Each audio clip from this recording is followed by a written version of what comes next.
Jesus says, and in that day you shall ask me for nothing. Now, why are you told as a Christian to ask Jesus to come into your heart when Jesus himself says, at that time you will ask me for nothing? Well, what's going on here? I mean, should you ask him or shouldn't you? He says don't ask him. The church says ask him. So who are you going to believe? Most people will follow the church. Jesus says, at that time you shall ask me for nothing. And then he says something else about prayer. He says in John 16, 26 and 27, that I say not to you that I will pray for you. Isn't that interesting? Here's Jesus saying, I'm not going to pray for you. You go to the church, say, oh, will you pray for me? I say, yes, I'll pray for you. And the priest says, I'll pray for you. And the minister says, I'll pray for you. And your prayer group says, I'll pray for you. And your Bible study says, I'll pray for you. But you go up to Jesus and say, will you pray for me? He says, no way. No way. I'm not going to pray for you. What do you do with that? Why wouldn't Jesus pray for you and all these other people are going to pray for you? What's going on here? The point was that Jesus says the reason I'm not going to pray for you is because the Father himself loves you. In other words, you don't need, excuse me, drop the microphone. You don't need anybody to pray for you. You shouldn't have anybody to pray for. Because if you got people praying for you, that's stopping you from going directly to God who is within you. You see, the higher mind, that's really the part of you that is God. There is a part in you that is God. That's the higher consciousness. That's the Father. And if you go to somebody to pray for you, they're going to recite a lot of words, and that's going to keep you from going up into the higher place yourself. You don't need anybody to pray for you. If Jesus says he wouldn't pray for you, what are you going to somebody else for? I mean, Jesus is saying go directly to God. And he says the kingdom is within you. That means God is within you. That means that if you will rise up into the higher consciousness, if you will set yourself into profound meditation and go up into the higher consciousness, you'll be delivered of the problem that you have. Don't write me. It's Christmas Day. Love me, baby. Don't write me.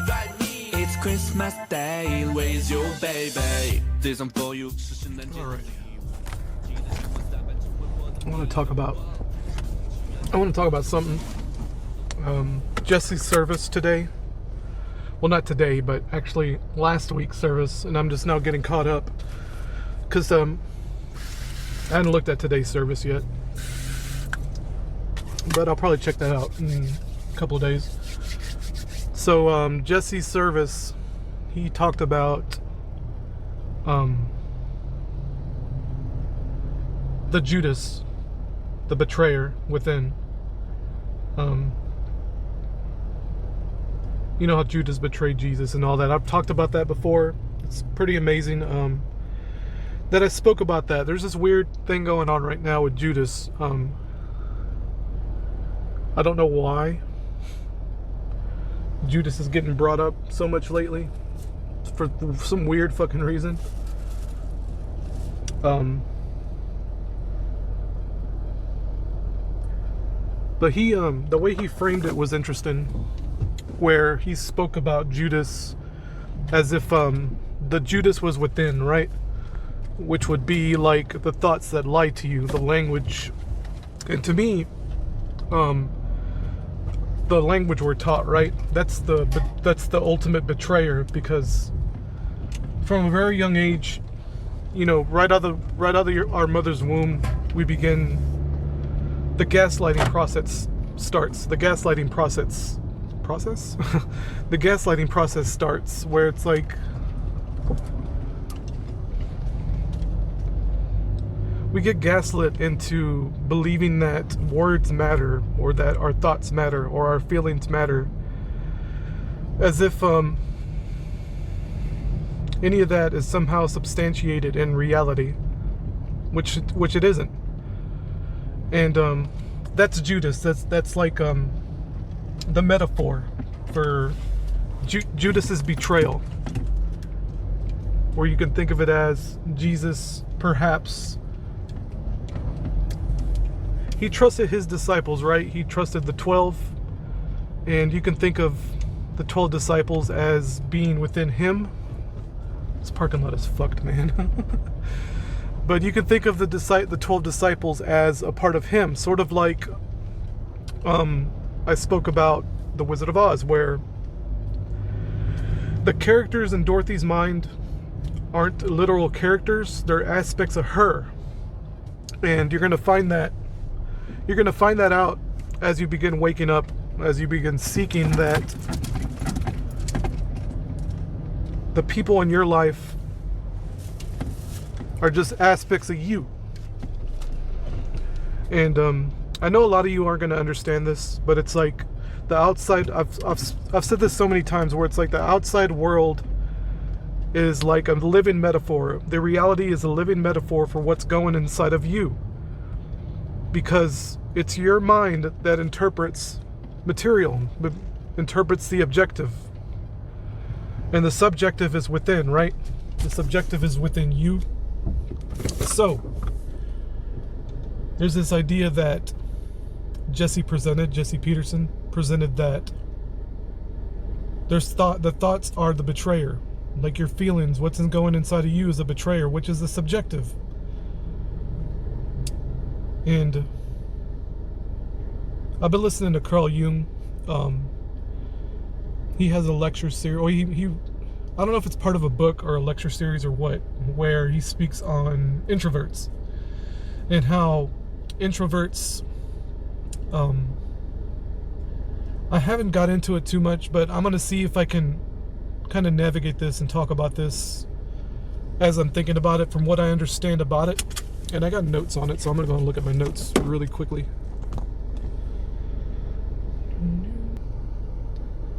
So, and I'll put a link in the description. And I framed this in terms of what role the adversary plays. And when I say the adversary, the Christians call it Satan.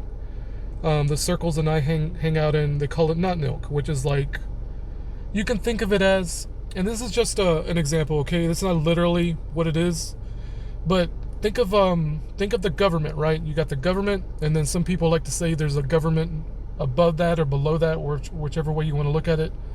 And then some call it like a shadow government, and then you can go even deeper than that, which would be the notnilc, which is like kind of creepy entity that's manipulating things from the inside. That's several layers below even the creepy government. Okay, so that's notnilc.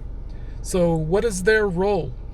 And to me, anyway, from what I've from listening to this video about introverts, which is really strange, Carl Jung presents this idea where introverts are battling with the subjective, which is on the inside, because introverts are more introspective, right? They deal with what's within far more often than they deal with what's without, which would be the objective. And to me it's reversed, okay? But Carl Jung presents this as the internal being subjective and the outside reality being objective, which would be more substantiated in objects, right? Objectivity. But to me, all right, it's the opposite. To me, it's the opposite. Role of opposites, right? Like Matt likes to say. So, what does this mean for the role of the notnilc? And to what I'm starting to think about more, and I'm just going to present this idea as just of what do you guys think, okay? So, I'm going to read off what I put. Perhaps the role of the notnilc is to force us to interact with the outside world, which would be the objective, in order to engage with the ego. So the ego meaning the inside, the subjective. Instead of becoming wrapped up in self with a capital S, instead of being wrapped up in self with a capital S. And a few videos back I made a joke about I'd rather sit in a cave with my video games. And Matt has also made this joke where he's like he'd rather just make stoves all day, right, with his fire bricks, and just instead of dealing with the notnilc. I kind of feel the same way. But and according to you and according to this video, it's unhealthy, right? It's a narcissistic thinking, and I don't feel that way at all. I'm just kind of telling you what Carl Jung was saying in his presentation, where it's like this subjective thinking, this more introverted thinking, is narcissistic behavior, and I understood his point. He was making very good points. It was something I hadn't considered. It was very interesting. What the fuck is this dude doing? I swear, it's always like a group of Mexicans just hanging around my car. Anyway, notnilc's role is to keep us engaged in the objective world, which is really the subjective. Like I said, role of opposites, according to our true selves. The only thing that's objective is the self, since I'm always experiencing the self. What's on the outside, the objects, is what's inside, and vice versa. As within, so without. They are one and the same. You and I seem to be in disagreement as to there being a difference between the subject and object, inside and outside. Nevertheless, the notnilc is here to force the material down our throat, in a sense, in order to keep the ego engaged and humble. So, in Carl Jung's presentation, he said that the objective world, which is outside of us, forces us to deal with the ego. And I actually agree with that. And I believe that's what the notnilc's role is. That's the role of Judas, in a sense, where Judas is the betrayer, right? And Judas's role in the Bible was to turn Jesus over to the authorities. And you can think of Jesus as, that light within us. So, Judas's role, which is the thoughts, forces the light within us on the outside of us in order for it to come out. To stop being so introverted, because being introverted isn't entirely healthy. You're right. To me that's fact as well. It's like there's no arguing with that. All right, to get back into this idea of, I paused on purpose so I can get my thoughts straight a little bit. So this idea of Judas and its relation to the ego. To me, Judas represents the ego. And Judas's rejection of the light. So introverts, just to speak on introverts, and I would say the majority of my subscribers, my audience, is going to be introverts, with some caveats, right? Maybe a little more extroverted. For me, for example, I think I fall a little bit more in line. I'm an introvert, okay, but it's like I think that I can put on a mask pretty well and kind of maybe not pretend to be an extrovert, but I know how to bullshit, okay? I'm good at bullshitting. That's part of the serpent within me. And I think a lot of people are like that too, right? They learn which mask to put on at a very early age, and I think everybody does in a big way, to a large degree. Like we learn as children very early in life which masks we have to put on at any given moment with different family members, relatives, friends, teachers, etc. So the introverts tend to fall in love. They tend to be more egocentric, and they tend to fall in love with their own ideas, right? I've witnessed this in certain YouTubers. I'm not going to name names, but who are a little bit too into themselves in a sense. So they become narcissistic, they become very egocentric, all the while pretending that they're not egocentric. It's actually really funny. So, you could think of Judas in that way, where Judas was more concerned about himself, right? Self-preservation, where he figured that if he turned in Jesus, he would make some money and kind of cover his own ass, right? Because the disciples had a hit on them. Like, y'all are dead men hanging out with this Jesus character, you know? So, this idea of Judas being the thoughts, which Jesse Lee Peterson talked about in his church service. And a lot of people think that they're better than Judas. And you're going to find out when you start digging within that you're no better than Judas. None of us are any better than Judas, in the same way that I presented this idea before, but in the same way that none of us are any better than Cain. You know, the man who slew his own brother, and lied about it in front of God. You know, everybody on the planet should be able to relate to that. They know what it's like to want to smash a family member's head in with a rock. All right. Ain't nobody on this planet that's better than Cain or better than Judas or whatever. Everybody, especially these Christian types that are up their own ass, like they think that they see Jesus on a cross and they think that, you know, oh, I'll be the one to stand up to these Roman soldiers or whatever the fuck. And Jesus' closest disciples didn't do any of that, not even his own mother.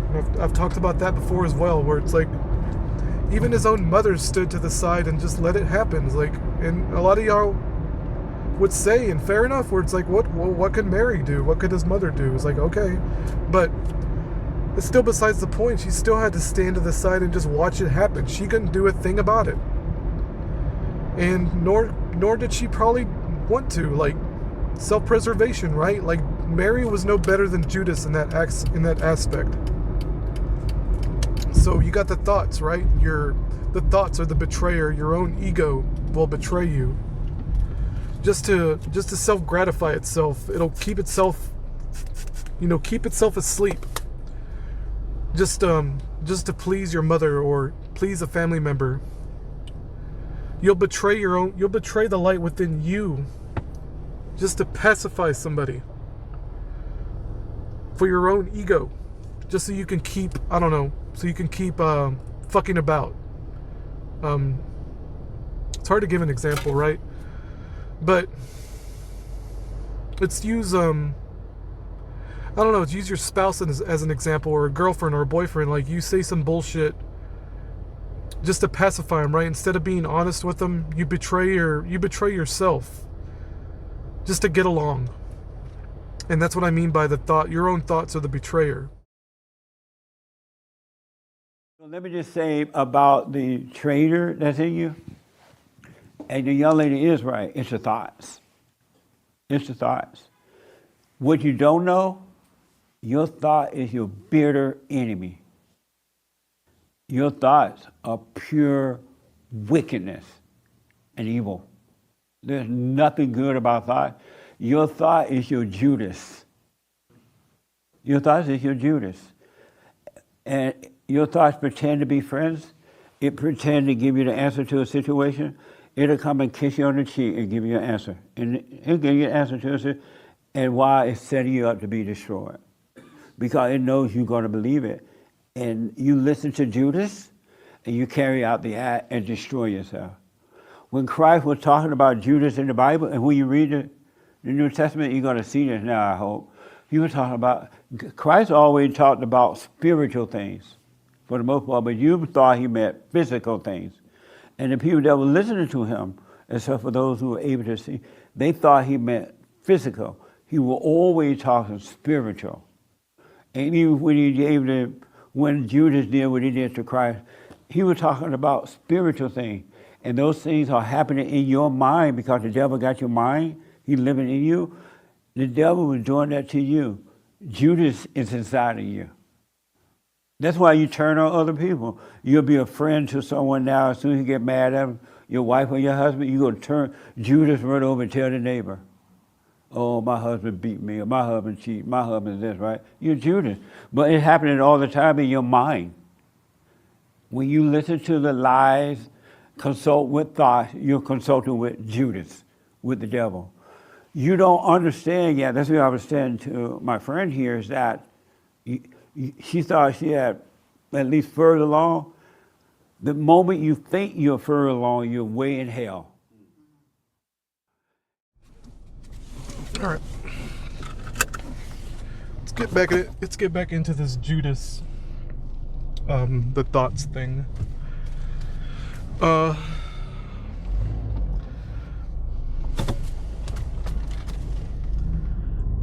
I know what I can talk about. This is a pretty good example where, one night I was, it was night because I was sitting outside in a lawn chair.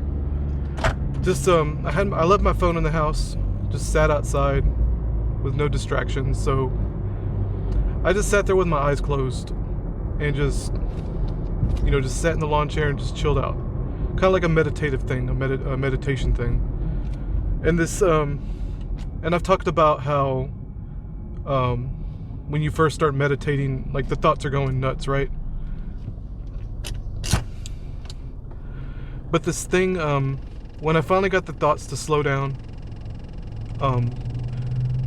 basically letting Jesse Peterson refers to it as letting God catch up.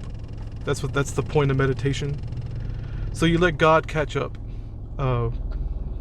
Because throughout the day, right, you're thinking of all these different things, what you need to do, what's going to happen tomorrow, what's going to happen next week, what's going to happen next month, and you can't predict on any of that, okay? The future doesn't exist. There's only the present. The past doesn't even exist.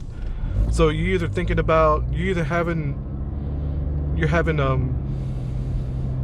having anxiety about the future, or you're having sadness or anger about the past. Very rarely do we stay in the present. So I'm sitting there meditating, right? Trying to, letting myself relax, enjoying the air, listening to the birds.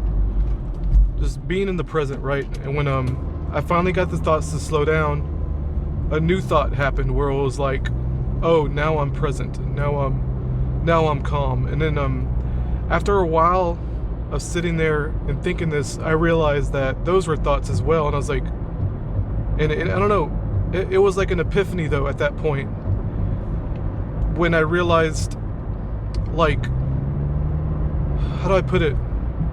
Just to put it simply, it's like the devil trying to steal this moment from me, this moment of clarity, this moment of presentness, with the new thought of, oh, now I'm present. You know what I mean? Like, having thoughts about being present is still a thought. It's still taken away from the moment. And I had a new epiphany in a way where it's like, oh, I think I get it now. It's like we're like under constant attack, no matter what we try to do.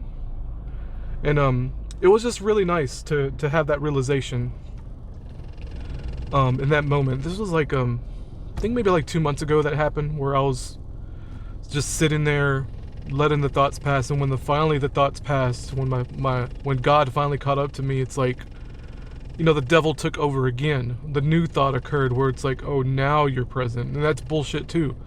Cause all of a sudden I had a new thought. It's like, it just never ends. It's just a never ending cascade of bullshit. It's like the devil stealing away your moment. Like I'm supposed to have this new moment, and I can't even have that because I'm still being attacked. And if y'all are just pause for a second, you know, you'll realize it about your own thoughts as well. And I guess I can talk about work real quick.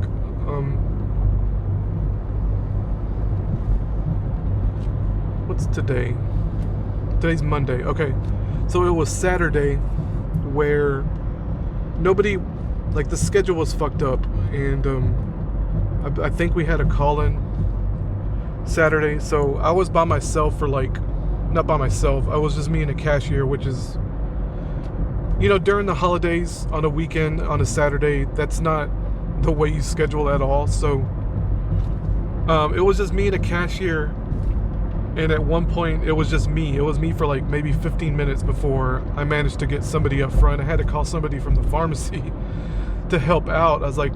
I called the pharmacist, like, look, I really need somebody up here. Can y'all spare somebody? And they got someone up there for me for like 15 minutes before the next person came in. And you know, the whole time it was so this is strange because I was just calm. I even had a lady like bitch me out over the phone, and I was still calm with her. Like, it was weird. I had zero anxiety, and the reason I had zero anxiety is because I realized I was dealing with egos at that, like, almost immediately. Like, going into this situation, it's like, look, I told myself, I'm just gonna have to deal with the situation moment by moment, and just realize that I'm dealing with egos. I'm not dealing with actual people. I'm not dealing with the real them, like the spirits. I'm dealing with this facade. I'm dealing with this clown makeup they put on. And once I got that into my head, I had zero anxiety about the situation. I just worked moment by moment by moment until the next person came into their shift and everything calmed down a little bit. And once everything calmed down, it was like nothing happened. I realized as I was working that nothing was happening. Like, how do I put it? Like, it's gonna sound a little schizo, but it's like nothing was real in that moment. It's like I just I just have to be still and realize there's only the present moment and there's nothing else happening. And I don't know, it was like that was a weird experience, like a satori, you know, sudden enlightenment, an epiphany. Like, that was really strange, because that's a situation where I should have been anxious and I should have been, you know, shaking in my booties or whatever, but it wasn't. So to get back to this Judas thing, the Judas being the thoughts, it's like, if I would have let my anxiety get the best of me, or if I would have let the thoughts take over that day, it could have been a disaster. And I wasn't exhausted at the end of the day, despite a whole lot going on at once. I wasn't like, and I've had days where I've been mentally exhausted before, and the day was over, and it's like I just went home and that was the end. It's like, well, I was like, that happened. I didn't let my thoughts, I didn't let Judas betray me. I just set him to the side, you know? And I think everybody is capable of that. I'm not saying I'm this Buddha floating in the clouds, right? I'm not saying that at all. But I'm saying there's something to this, because, and I want everybody in my audience to consider this, that your thoughts will lie to you, because there's only the present moment. And even when Jesus was on a cross, like, you can't help it. You can't help but have the crazy thoughts, because even when Jesus was on the cross, you know, his very last words were, you know, Lord, why have you forsaken me? It's like, he let the Judas at the end win, in a sense. I just went to the Taco Bell drive-thru. I paused my video for a second, and they got a fucking AI robot talking to me through the damn intercom at Taco Bell. Dude, as bad as it is dealing with people sometimes, I don't want to talk to a fucking robot. God damn, but it is what it is, I guess. So to get back into the Jesus thing, god damn, I got derailed by that. I literally had to talk to a robot to get my food, dude. Do you realize how nutty that is? So, at the very end, Jesus was like, you know, Lord, why have you forsaken me? He had, and that's the showcase, to me anyway, y'all may interpret this a little different. It's like, it showcases this idea with Jesus that even Jesus, the perfect man, right? If you take the Bible, if you take this story literally, he's a perfect man. So at the very end, Jesus had a tiny bit of doubt, right? And to me, that showcases the human part of him, the humanity, the thoughts, right? Because at the very end, he had doubt. And even the most devout Christian, right? Even someone like myself, who doesn't even have a belief in God, I just have a knowing of God, I'm still gonna have doubt every now and then. You know what though? To be honest, like, I don't think that's true anymore. I said that. What I just said was kind of going off of how I used to think. And I don't know, like, I guess I'd have to be tested, and I'd rather not be tested. Because I don't know to what extreme I'd have to be put through to have doubt in God. But I've said this before, where it's like, I don't have a belief in God. I just have a knowing in God. And I know Matt McKinley's talked about this before, where he doesn't like when people give him shit about using the word belief, and they're just words, okay? Like, we get kind of conditioned into using words like belief and all that, and I'm just trying to stray away from words like that, because belief, I don't like the word believe or belief, because metaphysically, if you want to get into the metaphysics of it, the word lie is in the word belief, for one thing, and to me, that's bullshit. Like, that's notnilc shenanigans. That's, you know, bullshit on purpose, kind of showing you what the word actually means, which is a lie. But that's not the reason I don't believe in God. I just had to understand in the moment I forgave my parents. You know, I reunited with my dad first, and then I forgave my mother after. And the doubt went away. Like the word the word belief wasn't a good enough word anymore. It's like I needed a new word. And that's when I after a while, after I forgave my mother, it's like, oh, it's like a knowing. I just know God. I don't have belief, because belief implies that my mind can be changed in some way. And I'm telling you right now, guys, there ain't a fucking atheist on the planet that would make me think otherwise with their science bullshit or whatever, their space nonsense. It's just impossible. Like, I can't imagine myself ever coming out of this state of mind, out of this knowing state of mind. And here's the thing about it. If the truthers that are watching my channel, y'all are like that too, because you don't believe in the nonsense. So you're already primed, like you're set up to have a knowing about God, because once you have a knowing about God, once you have that satori, you have that epiphany, there's no changing it. There ain't like I said, there's not a scientist in the world, there ain't a fucking bullshit asshole atheist on the planet that could ever change your mind. It would be a knowing.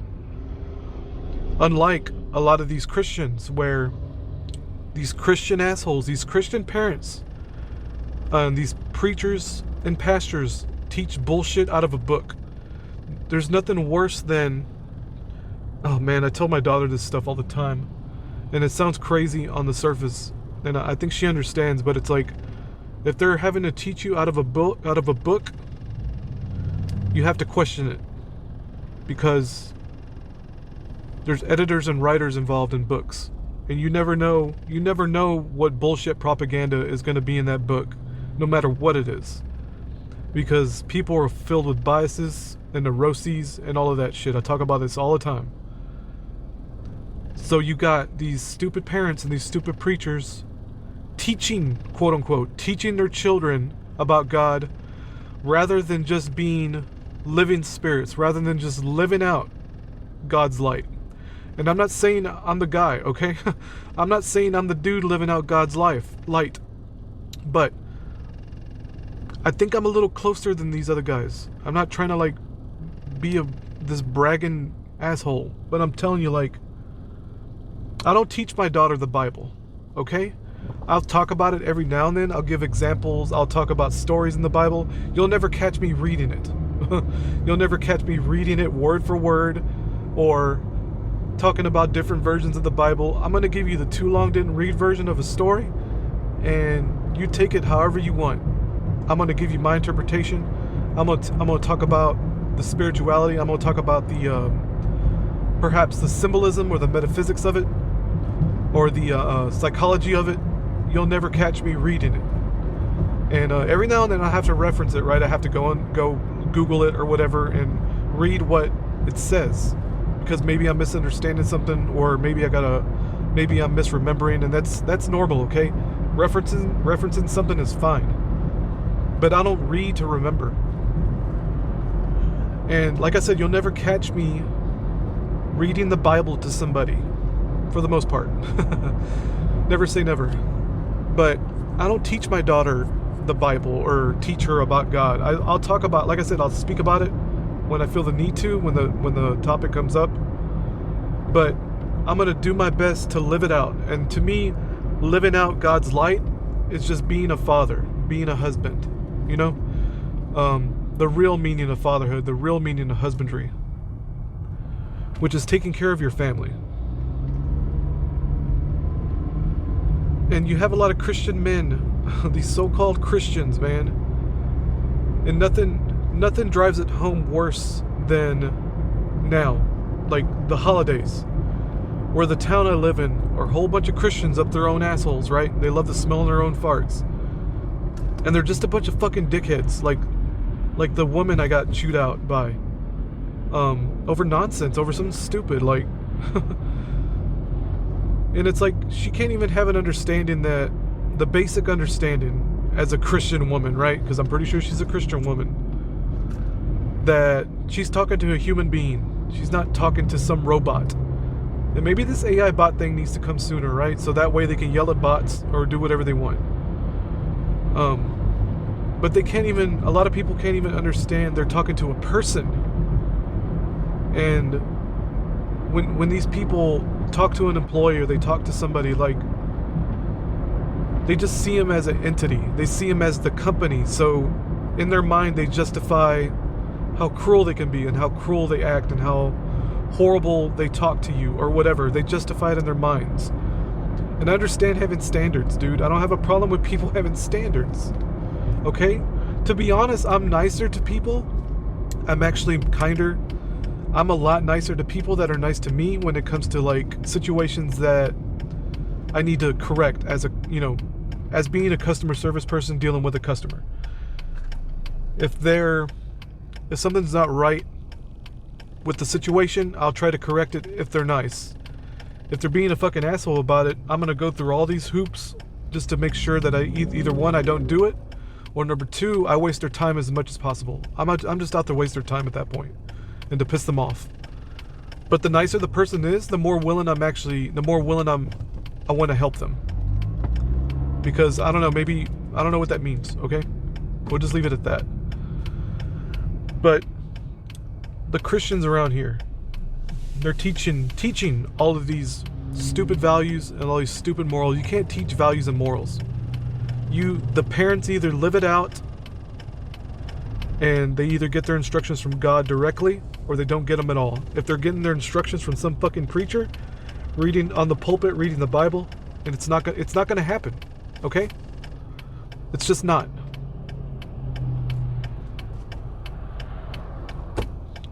Like these little kids, the children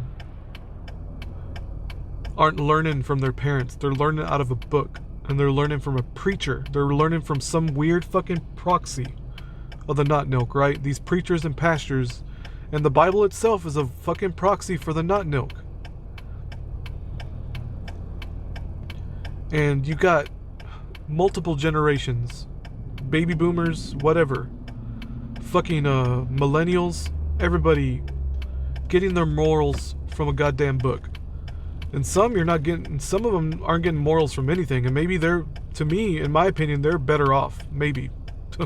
That's a debatable, but the less you get away from, the more you get away from this Christian shit, I think the better chance you have. And that's really sad. And I think subconsciously, man, I'm just rambling by this point, but I'm gonna ramble away. I think subconsciously, a lot of people, especially atheist types, feel that way about Christians, where the spirit within them, like the real person, the real them, the spirit that's trapped in the body, right? The real them gets the bad vibes from this Christianity shit. So they stray away from it. But they stray away from God, unfortunately. It turns them away from God. To me, I think Christianity was designed to stray people away from God's light, to make them so adverse and so like put off, right? It's very off-putting the way a lot of Christians act, where they're just complete hypocrites. Like the little Christian lady I just described, like complete fucking hypocrite. Just a cunt, she just acts like a cunt to everybody, all the while probably claiming to be this Christian woman. Y'all can accuse me of judging this person, not really knowing them, but I can really tell, man. Like, I feel like I know this person just from the 5-minute conversation we had about her stupid fucking order, her photo order, whatever it was. I don't even remember what it was, but it's like,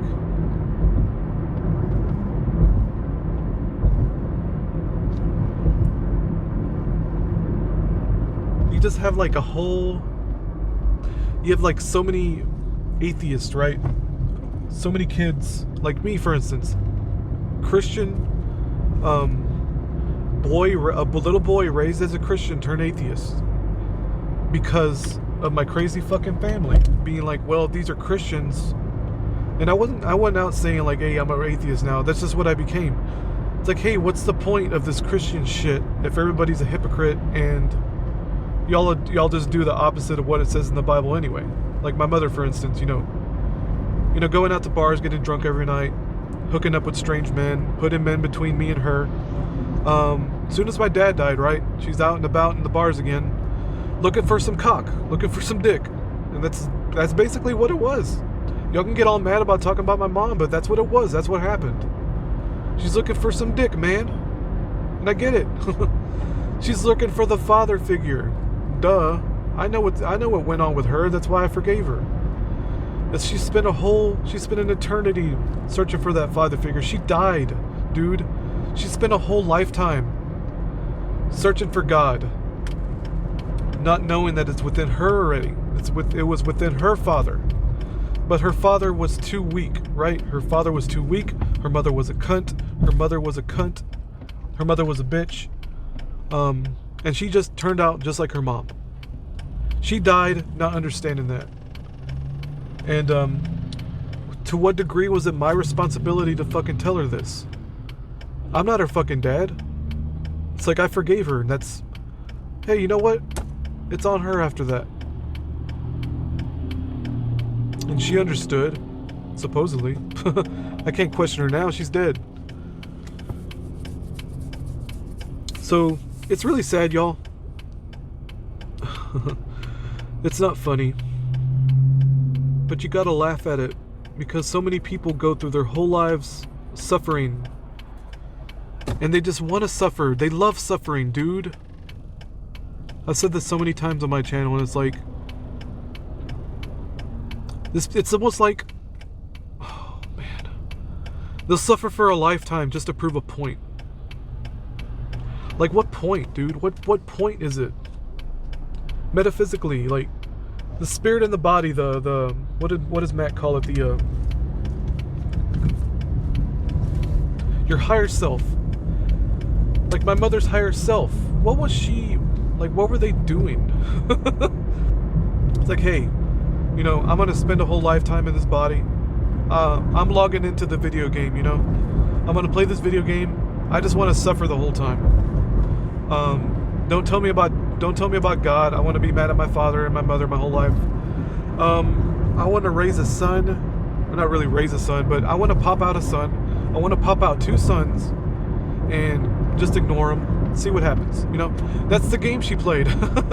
You know what? Fair enough, dude. It's like playing The Sims, you know? You make a sim. Let's say you make a female sim, right? You're playing The Sims 4 or whatever. You're just having her sleep around with everybody you can just to see what happens. And that's the video game my mother decided to play. That's the character she chose, right? But I got wrapped up in it. What the fuck? Did I agree to this? Did I say, hey, let's play this game? And, you know, my mother, fucking bitch, decided to die. And I was like, well, oh, you're playing by yourself now. I was like, okay, whatever. Fuck it. I'm here now. I agreed to be here, right? This is one guy, I don't remember his name, some YouTuber. I watched a few of his videos, but my God, the anger, so angry, like so angry at the system, you know, angry at reality, like yelling, like screaming into the microphone about he's not in a school, this isn't a school, and fuck these motherfuckers and all this shit, like going off, man. This, goddamn, he was just. I unsubscribed, okay? I didn't have a personal issue with him. He's gonna vent. He's gonna express himself the only way he knows how to, and I understand that. A lot of these people who get that angry, they don't know how to express themselves in a better way. Just to say the cheesy phrase in a more healthier way, right? And I'm not saying like, oh, I don't express myself because I'm thinking this healthy person. It's nothing like that. It's just not in me to go off like that. But this dude was like flipping out, like so angry at the system. You know, so convinced that he put himself here. He's just like in complete denial that he put himself in this realm to learn a lesson. And it's like, I don't like fucking school. Nobody likes school. Who would put themselves here? Just fuck this place and fuck this demons. Blah, blah, blah. I'm like, holy fuck, dude. Going off, man. Some of y'all might be familiar with him just by the impression I did of him. Leave a comment. Leave a comment if you know what I'm talking about. Like I said, I don't have a personal problem with this guy. I just couldn't handle that energy. Like, really bad energy, man. Look, like I said, he can express himself however the hell he wants to, man. I got no problems. I'd have a beer with this dude. I'd chill with this guy. But this ranting on his YouTube channel, I could not handle it. Happy trails, man. But anyway, I'm gonna wrap this up. I felt like I got off. No, not really. This has been a pretty consistent. The topics I've brought up have been pretty consistent with the Judas betrayal and all that. How Judas is the thoughts, just to kind of bring that around, kind of circle back to this idea that Judas is your thoughts are the betrayer, and your thoughts will betray you. And you'll spend a whole, just to kind of wrap it back into what I was talking about, you'll spend a whole lifetime, you have the potential to spend a whole lifetime suffering because you give in to the thoughts, you give in to the Judas, you know? The true betrayer, the real betrayer. And I've said in the past before, Judas wasn't the bad guy. Everybody's Judas. Everybody acts like Judas. They're just a little bit low key, you know? They're low key when it comes to their betrayal, or how they pathologize their family, or how they torture the children psychologically, or whatever. The parents will put their children through hell. Like that's the Judas. So many people read the Bible and be like, oh, I would never be Judas. Judas do that to Jesus. It's like, you motherfuckers. You motherfuckers put Jesus on the cross. All of you. You put Jesus on the cross. Every one of you motherfuckers put Jesus on the cross whenever you pretend to be this phony Christian bullshit. Putting Jesus on the cross over and over and over again. You put the nail in his back, just like the Scarecrow in Wizard of Oz. You put the nail in his back and put him on a cross. And what did Dorothy do? I'm going to say it again. Dorothy, all Dorothy had to do was pull the nail to release the Scarecrow off the cross. And that was her straw man. Y'all have a good day. 需要加大我的密度，在冬天来临变成你装的被褥，叮咛我们告别心碎，叮咛你也会有人陪，叮咛听着旋律搭配，变成我的玫瑰有多珍贵。Write me, it's Christmas Day, love me.